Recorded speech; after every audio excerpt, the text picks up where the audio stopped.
12 de fevereiro de 2009. Nas cercanias de Buffalo, Nova York.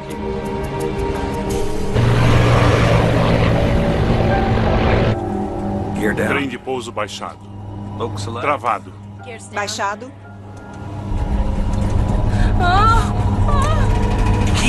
Santo Deus. Ele entrou em stall aerodinâmico e não se recuperou.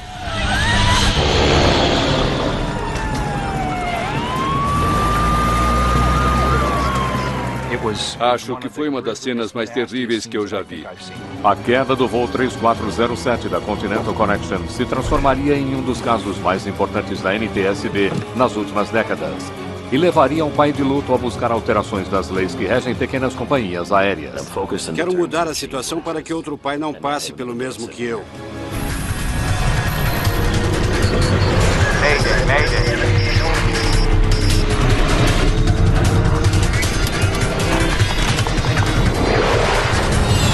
Mayday, desastres aéreos. Esta é uma história real baseada em relatórios oficiais e relatos de testemunhas. Mergulho fatal. – 12 de fevereiro de 2009. O voo 3407 da Continental Connection, operado pela Colgan Air, segue uma rota de Newark, Nova Jersey, para Buffalo, em Nova York. Aquele fora um voo movimentado para o comandante Marvin Renslow, que orienta uma nova copiloto, Rebecca Shaw, uma ex-instrutora de voo de Seattle. Saúde. Rebecca está com a companhia aérea há pouco mais de um ano e agora precisa decidir se quer se tornar comandante. Não sei o que eu quero fazer com a promoção. Depende de onde eu ficar. Pense da seguinte maneira. De outra forma, obviamente, não teria chance de chegar a comandante. Certo. Pode ter mais qualidade de vida, comprar uma casa e ter uma escala de trabalho. Rebecca fez o treinamento para copiloto no avião em que eles estão voando agora, um Bombardier Q400 canadense, um turbo-hélice bimotor popular entre companhias aéreas regionais. Os 45 passageiros tiveram uma noite longa. O avião ficou retido durante 2 horas em Newark, um atraso consideravelmente mais longo do que o percurso da viagem. O voo 3407 está seguindo para noroeste sobre Upstate, Nova York. A viagem é de apenas 53 minutos. A visibilidade é ruim e a previsão é de neve e ventos moderados em Buffalo.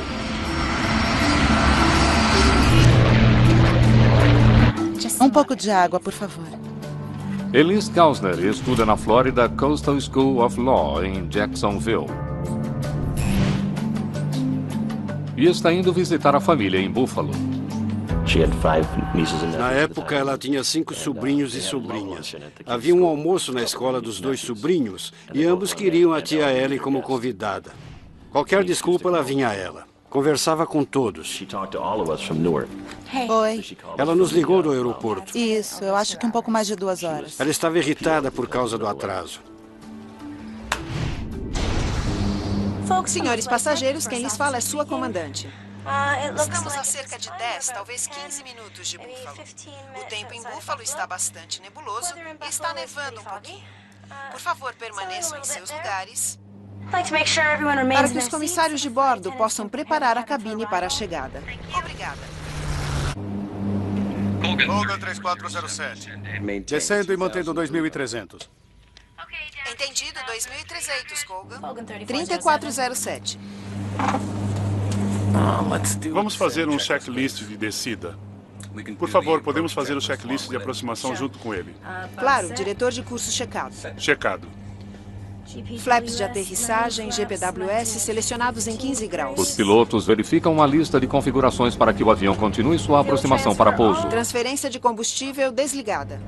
Os passageiros já conseguem vislumbrar as luzes dos subúrbios de Buffalo. Clarence Center fica na rota de aproximação das aeronaves que pousam no aeroporto de Buffalo.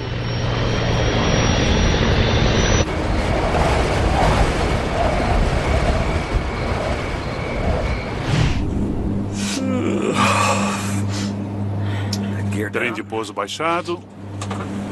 Travado. Trem de pouso baixado. Flaps 15.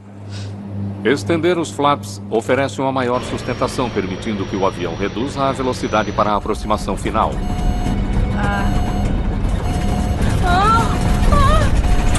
Santo Deus! De repente, o manche começa a vibrar. O Q-400 está fugindo ao controle. O comandante Reslow luta para manter o avião no ar. Mas a aeronave parece ter vida própria.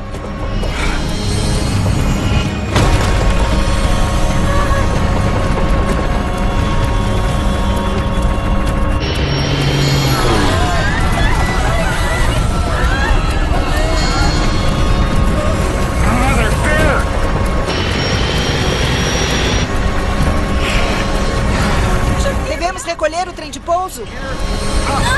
Subir trem de pouso. Droga. Estamos caindo.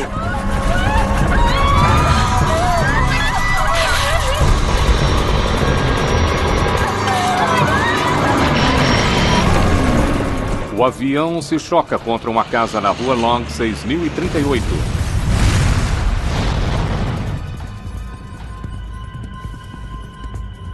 No controle de tráfego aéreo em Buffalo, o voo 3407 desaparece do radar.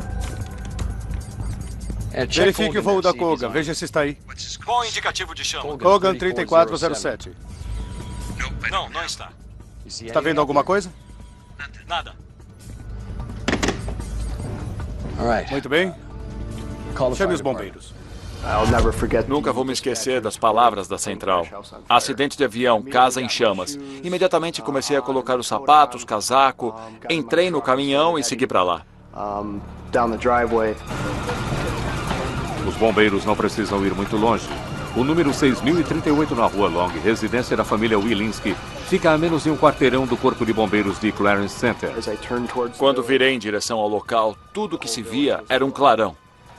Havia fumaça, havia chamas. Karen Wilinski e sua filha conseguem sair da casa com vida, mas seu marido Douglas morre. A primeira coisa em que pensei foi que ninguém teria conseguido sair dali com vida. Mas fui informado de que 2 pessoas estavam sendo levadas para o hospital.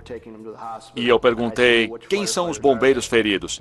E eles disseram, não, chefe, não são bombeiros, são sobreviventes da casa. E eu tive de ir até a ambulância, pois não conseguia acreditar. Os bombeiros nunca tinham visto algo assim. Você já chegou a ficar 1,5 metro de uma fogueira e não aguentar mais o calor? Isso era o que se sentia ali, a mais de 30 metros de distância. A altura do fogo era simplesmente inacreditável, obviamente devido ao combustível. E a área de detritos era muito grande, era realmente uma visão assustadora. Moramos na cidade onde o avião caiu, no final da rua. Meu filho vinha para casa depois de um jogo de futebol e passou pelo local do acidente. Me ligou e disse, um avião caiu em Clarence. Não imaginamos que fosse o avião da Ellie.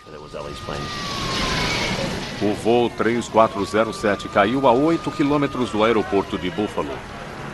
Todos os 49 passageiros e tripulantes estão mortos, incluindo o comandante Marvin Reslow e a copiloto Rebecca Shaw. Mas muitas outras pessoas poderiam facilmente ter sido mortas. Quando você vê uma casa e vê um avião em cima dela, e vê a casa destruída e o avião destruído, a não ser pela parte traseira, você se pergunta, como foi que aquilo pôde acontecer? E como foi que aquilo não destruiu o quarteirão? A ligação seguinte era novamente do meu filho. Ele disse que era o avião da Ellie. Papai, não há sobreviventes. Naquele momento, minha mulher deu um grito e caiu no chão. Chris disse nunca ter visto a mãe assim e espero que ele nunca mais veja. E foi assim que soubemos que ela havia partido. Aquilo foi uns 45 minutos depois do acidente.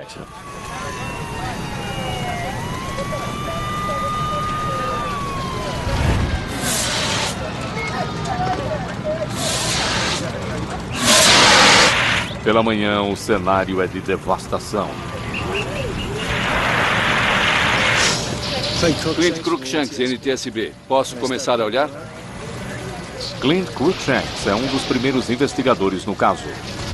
Quando chegamos ao local, ainda havia fogo. Uma tubulação de gás da casa tinha se rompido. Os bombeiros apagavam o fogo e ele recomeçava depois de alguns minutos.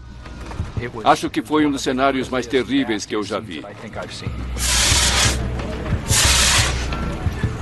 O voo 3407 era um avião pequeno, mas aquele era o pior acidente nos Estados Unidos em mais de 7 anos. E aquela se tornaria uma das investigações mais importantes da NTSB. Voltaremos a seguir com Desastres Aéreos, no Nat Geo. O fogo no local do acidente com o voo 3407 impede que os investigadores examinem os destroços.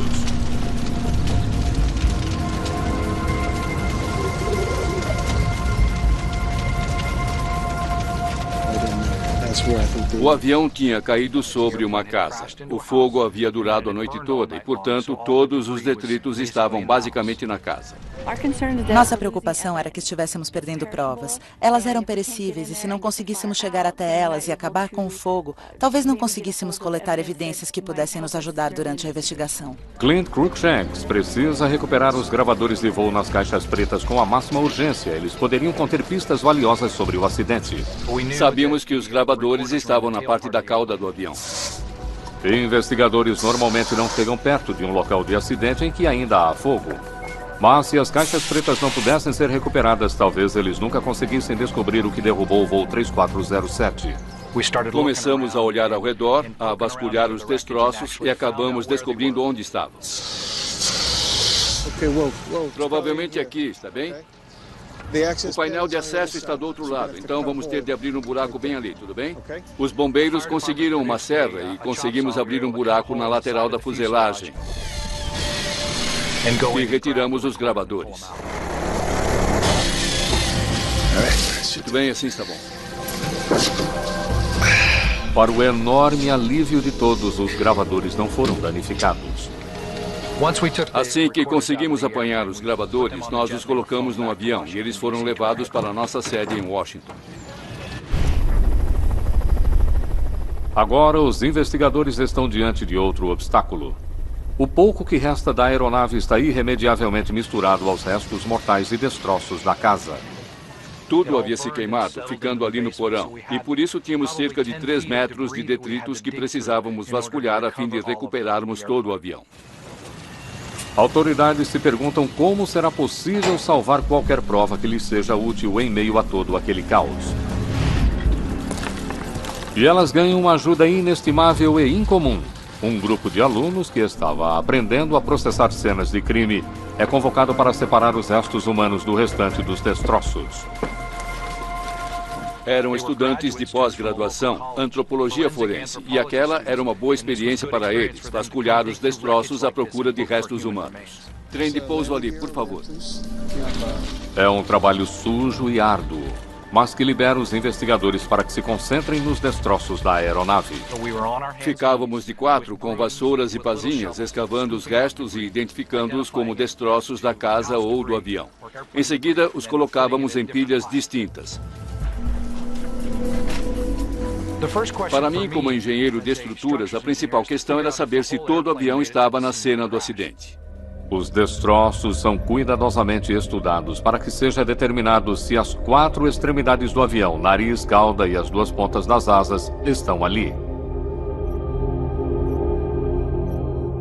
Se encontrarmos as 4 extremidades do avião, então saberemos que não houve anormalidade durante o voo, nada que tivesse afetado o avião durante o voo, causando o acidente.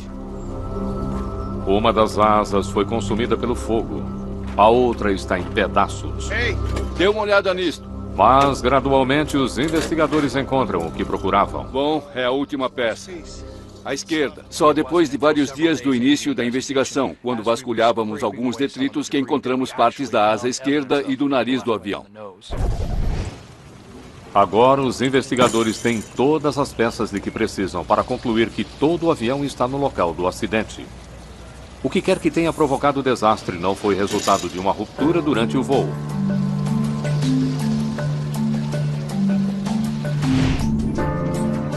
A tragédia do voo 3407 está sendo investigada detalhadamente na sede da NTSB em Washington. Funcionários lá tentam determinar se algum tipo de avaria causou o acidente. Neste caso em particular, sabíamos que se tratava de um acidente durante o pouso. Por isso, queríamos verificar o desempenho da aeronave, também a continuidade do controle de voo. Grande parte desta responsabilidade cabe a Scott Warren. Minha função na investigação era chefiar o grupo que fazia a verificação do sistema junto ao Conselho de Segurança. Portanto, cabia a mim verificar todos os sistemas da aeronave. Warren analisa o gravador de voz da cabine, ou CVR em inglês, para determinar se havia alguma indicação de problema no cockpit. Preparar a cabine para a chegada. Obrigada. Aquilo é gelo no para-brisa? Ele descobre que 6 minutos antes do acidente, a tripulação do voo 3407 havia notado um acúmulo de gelo na aeronave. No meu lado, sim. Não no seu? Sim. Muito gelo. Gelo pode ser uma ameaça mortal para qualquer avião.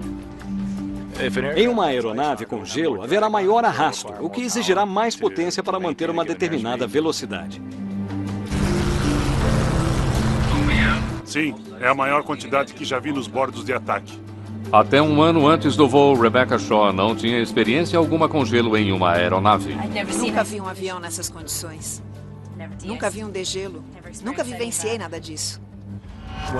Quando o gelo se acumula sobre uma asa, isso aumenta o peso do avião e, o mais importante, altera a forma da asa. E é claro que é a forma curva da asa que realmente leva à sustentação. Portanto, mudanças nas características de sustentação do avião o tornam menos capaz de voar. Eu teria ficado apavorada. Acho que eu veria toda essa quantidade de gelo e pensaria: meu Deus, nós vamos cair.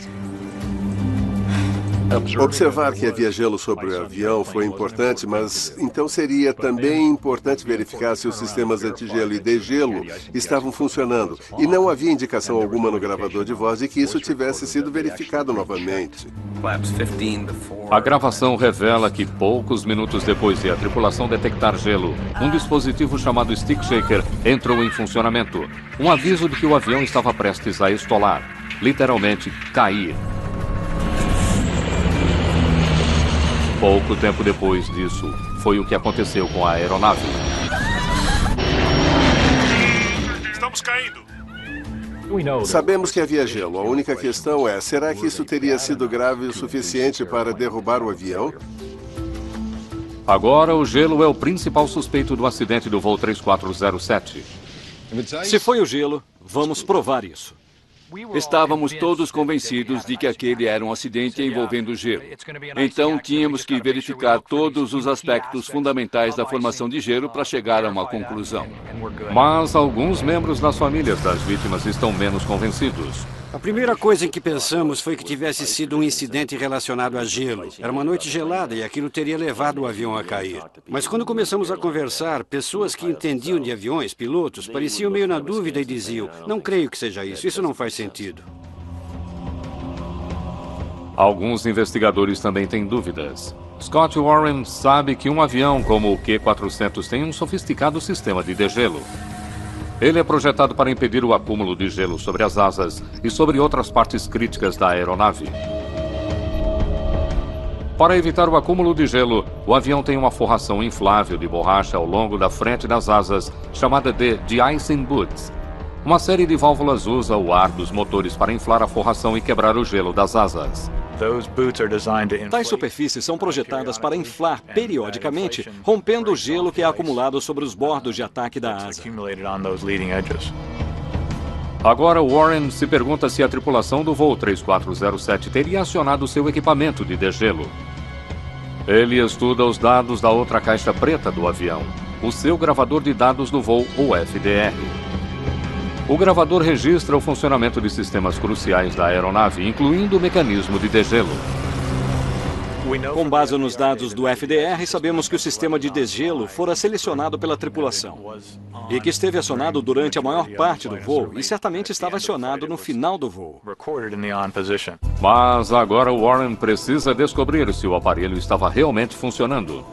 Saber que os registros indicam que o sistema estava acionado é um começo, mas não podemos necessariamente nos valer apenas daquela informação. A única maneira de confirmar isso é encontrar o que resta do sistema de degelo do avião e determinar se ele estava acionado quando o avião caiu. A equipe de Clint Cruikshank procura um componente crucial do sistema, as válvulas.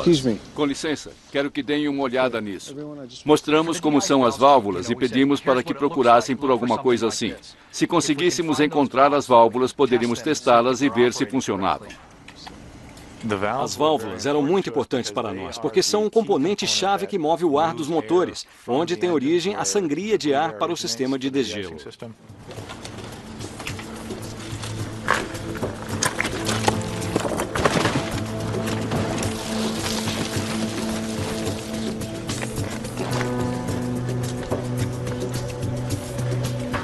Ótimo. Faltam 5.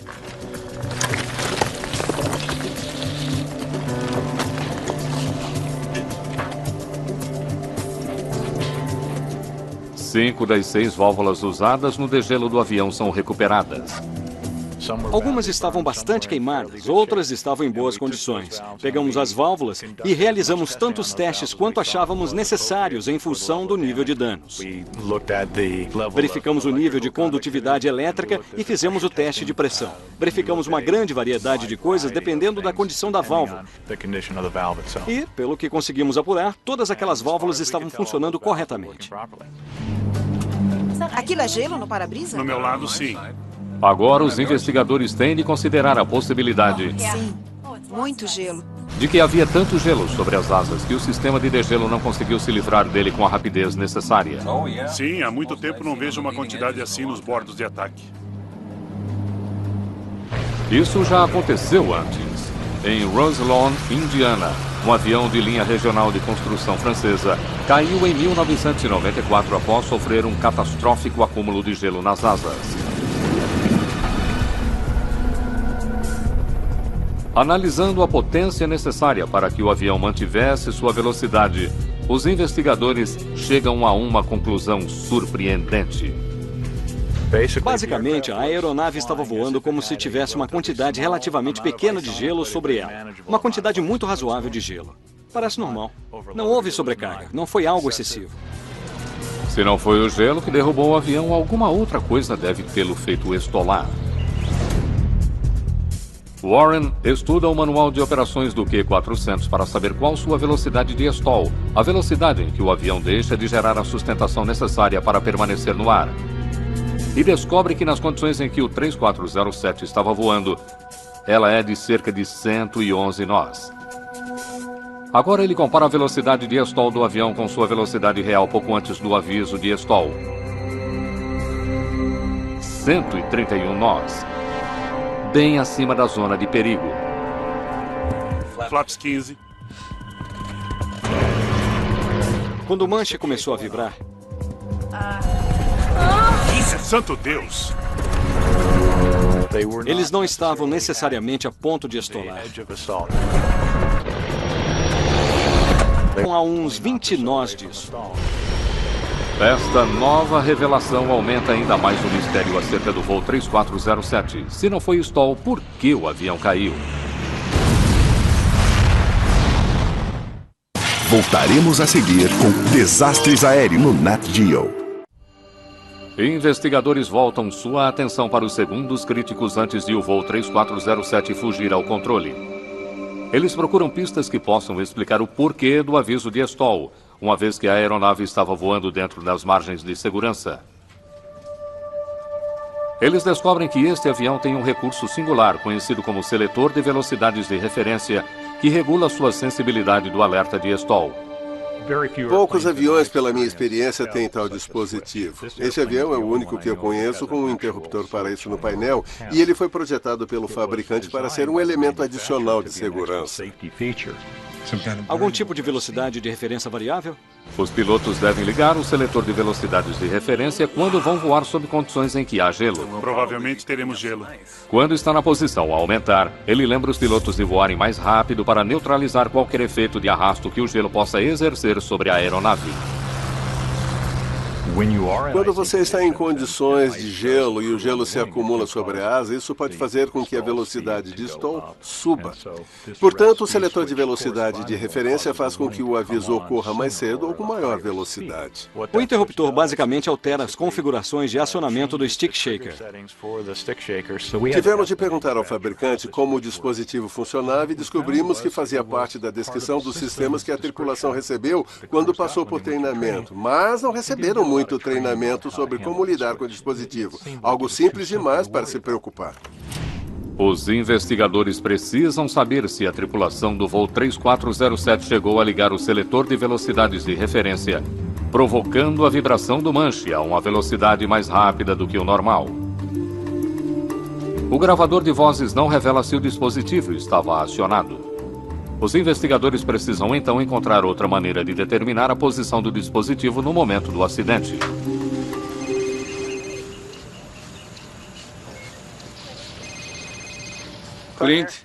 Clint Cruikshanks tem uma nova prioridade. Tá, vou ver o que consigo.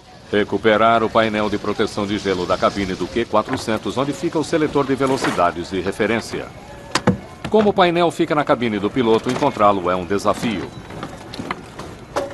Quase toda a frente do avião tinha sido consumida pelo fogo e por isso não encontramos nada senão pequenas bolas de alumínio derretido, pequenos feixes de fios e muita cinza. Entretanto, depois de uma busca minuciosa, Cruikshanks descobre que o painel de proteção é uma das poucas partes da cabine que não foi afetada. É isso. Mas os botões e interruptores estão praticamente irreconhecíveis. Cruikshanks examina o painel carbonizado para verificar a posição do seletor de velocidades de referência. Ele foi ajustado para ativar avisos de stall a velocidades maiores do que o normal.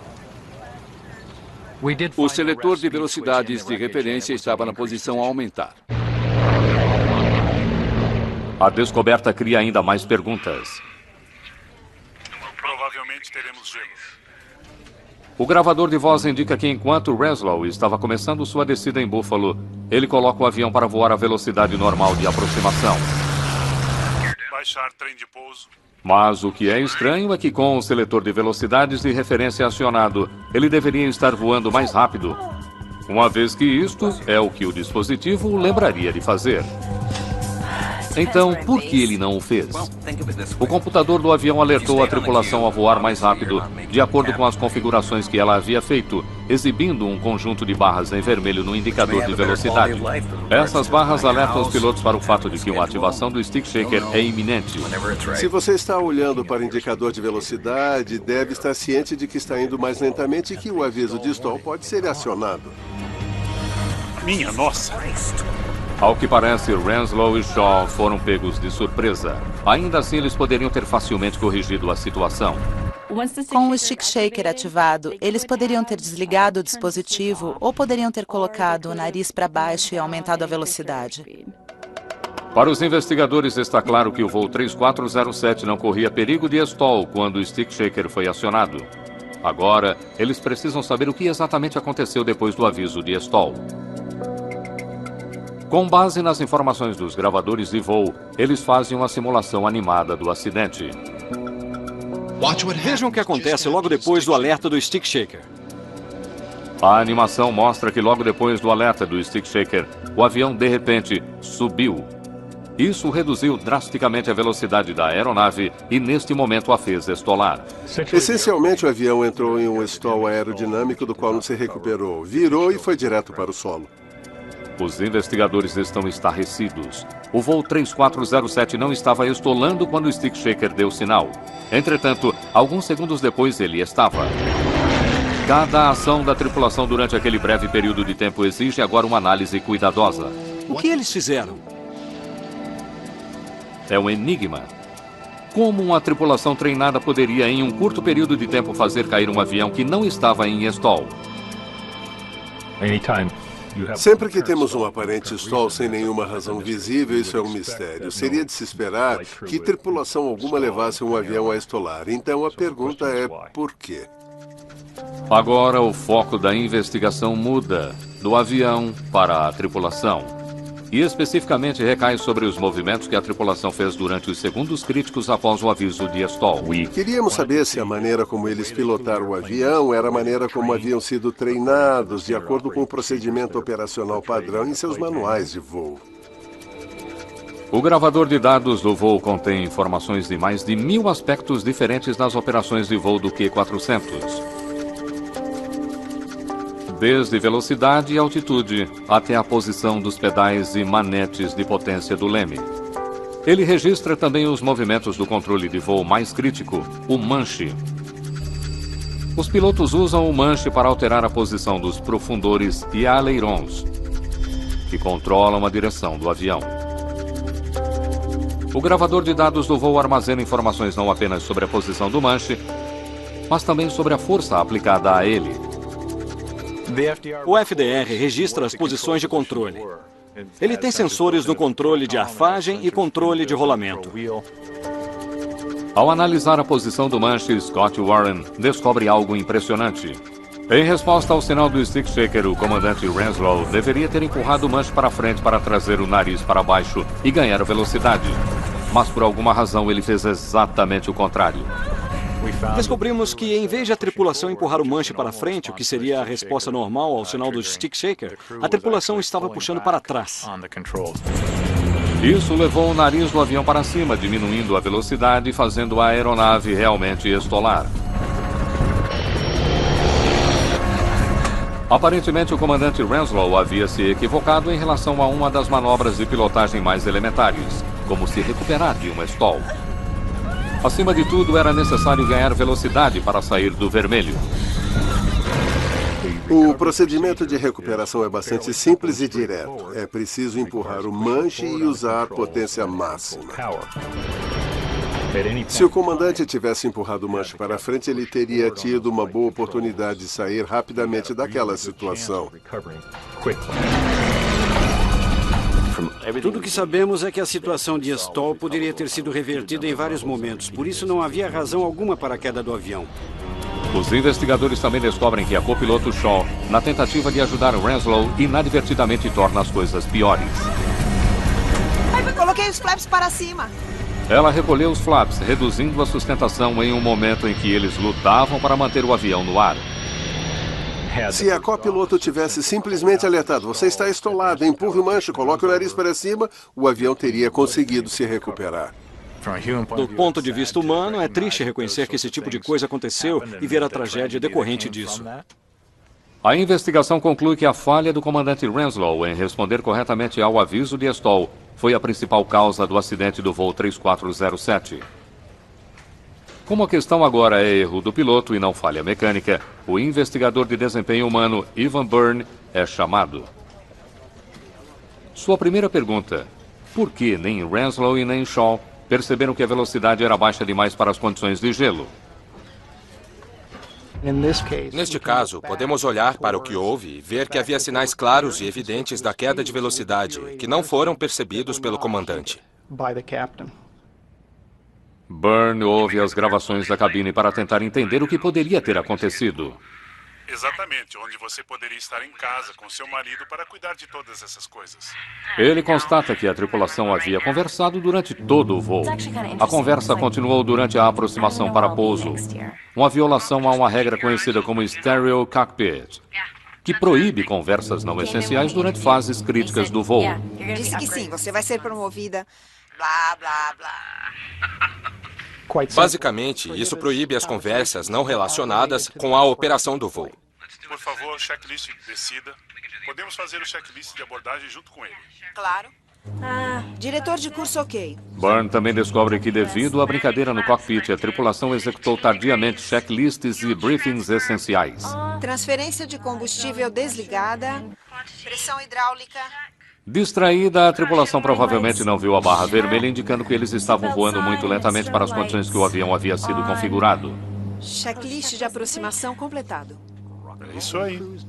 Quando a tripulação se desvia dos procedimentos operacionais padrões e executa listas tardiamente ou não faz as observações necessárias, ela se torna mais vulnerável a cometer erros sutis inadvertidamente, que poderiam assustá-la, surpreendê-la ou deixá-la vulnerável a eventos imprevistos com os quais terá de lidar. A prova é inequívoca.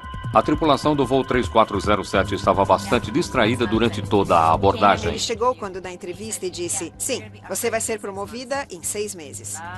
A tripulação se esqueceu de uma configuração-chave que ela havia feito e que a obrigava a voar mais rápido do que o normal. Eles não perceberam indicações de que estavam voando muito lentamente para condições de gelo.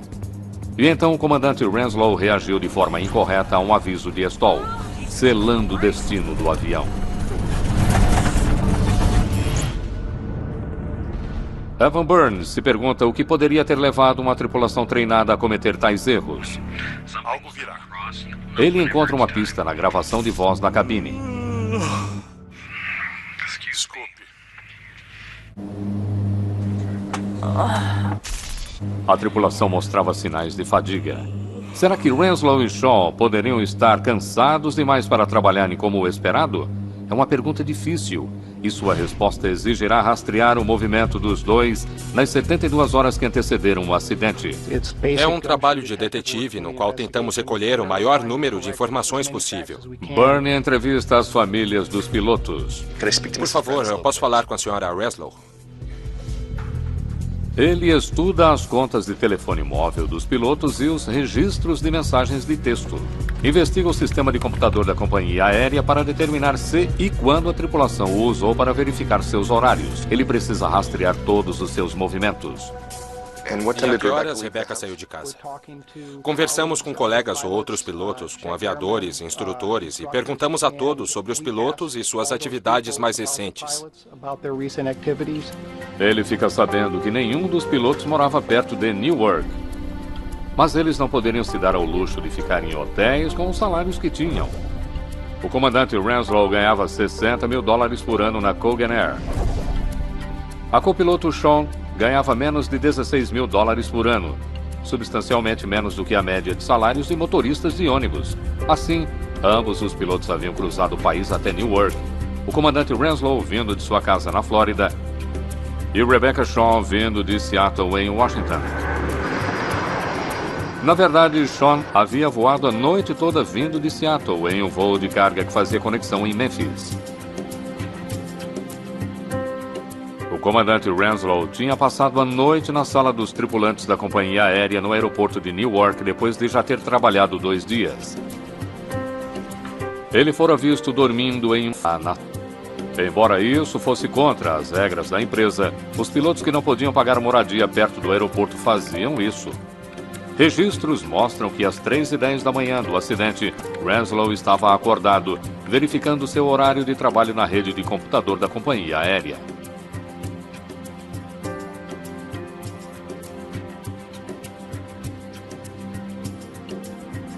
Próxima parada, Buffalo.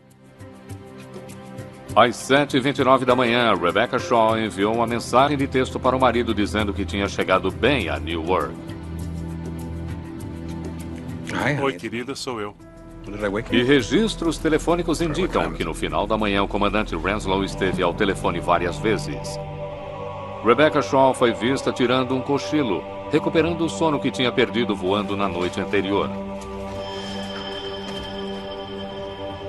Eles não dormiram muito.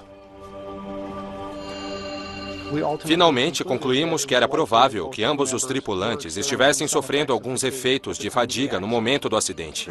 O trabalho dela era observar a velocidade do avião, observar o painel de instrumentos, e, na minha opinião, ela estava cansada, a ponto de a coisa estar bem ali na sua frente e ela simplesmente não ver. Quanto a ele, foi simplesmente incapaz. Não deveria estar pilotando um avião. A revelação leva John Kausner a se tornar um defensor ferrenho de mudanças na indústria. Ele chama a atenção entre os legisladores e o público sobre a necessidade de melhorar as regulamentações que regem pilotos e companhias aéreas regionais. Isso diz que apoiamos as famílias das vítimas e sua luta pela segurança. E esses representantes fizeram isso por nós e somos muito gratos. Ele leva sua luta até Washington. Precisávamos fazer alguma coisa e por isso começamos a lutar por mudanças em Washington a cada 2 semanas. Fizemos inúmeras viagens para lá e imediatamente as famílias se uniram. Todos assistiram às audiências e começamos a dizer, isso é o que podemos fazer. O acidente do voo 3407 chamou a atenção do mundo para um problema crescente relativo à segurança. E os familiares dos que morreram no acidente irão ajudar a eliminar aquela ameaça. Voltaremos a seguir com Desastres Aéreos, no Nat Geo. O acidente do voo 3407 mostrou enorme diversidade de falhas nos regulamentos que regem as companhias aéreas regionais. Hoje, essas pequenas companhias representam metade de todos os voos diários de passageiros nos Estados Unidos. Seus pilotos são, em geral, mais jovens, menos experientes, ganham menos e trabalham longas horas. Os níveis de segurança dessas companhias são muito diferentes dos de grandes empresas. As exigências em termos de experiência, treinamento e formação são menores. O mesmo ocorre em relação a pagamento. Por isso não conseguem um piloto mais qualificado. Há salários muito baixos, condições de trabalho muito difíceis e que não parecem atrair candidatos com o mesmo nível ao qual estamos acostumados. Algumas companhias aéreas regionais se limitam a contratar as primeiras pessoas que preencham os requisitos mínimos. Nos Estados Unidos, dentre os 7 acidentes fatais envolvendo aviões de passageiros ao longo dos últimos 10 anos, 5 envolveram companhias aéreas regionais. Entre eles está a queda do voo 5191 da Delta Connection em agosto de 2006, que matou 49 pessoas quando a tripulação decolou da pista errada. A campanha de John Kausner para mudar as leis que regem a profissão de pilotos valeu a pena. Contamos com seu apoio, precisávamos do seu apoio e vocês nos apoiaram. Queremos agradecer a todos. 1 ano e meio após o acidente sob pressão de Kausner e de membros de outras famílias de vítimas, o Senado dos Estados Unidos aprovou um projeto de lei tornando mais rígidos os requisitos relativos à formação de aeronautas, forçando a FAA a elaborar novas regras no que se refere à fadiga dos pilotos. Estudos sobre o problema de pilotos excessivamente cansados já estão em andamento.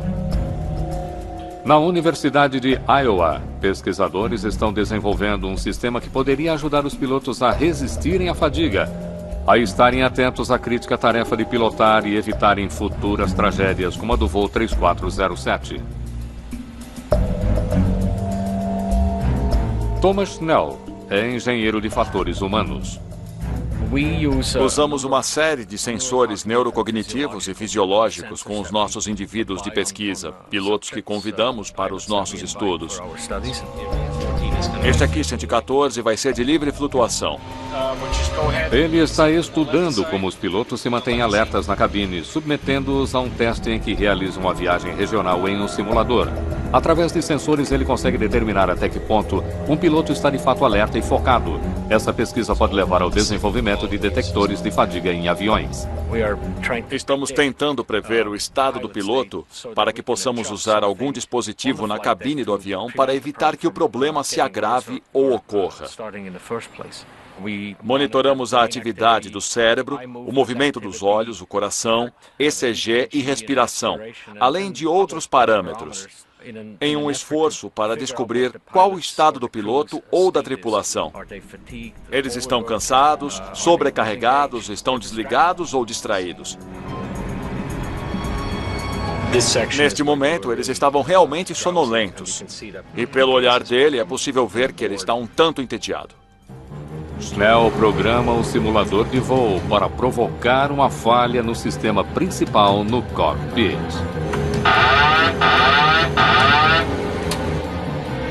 Isso não é bom, tá tudo parado. Os sistemas hidráulicos não funcionam, os flaps não funcionam. Aumente o mapa de calor para vermos a atividade cerebral. Preparar para impacto. Quando uma tripulação está cansada, você pode ver que sua reação aos acontecimentos pode ser mais lenta. E, portanto, você verá erros sendo cometidos na cabine de comando. Foram precisamente esses tipos de erros por parte de Renslow e Shaw que acabaram por levar à queda do voo 3407 e à morte de 50 pessoas. É uma tragédia que não deveria ter acontecido. Era previsível, evitável e acontecerá de novo se não fizermos alguma coisa. Estou determinado a mudar essa situação para que outro pai não sofra o mesmo. Versão Marshmallow São Paulo.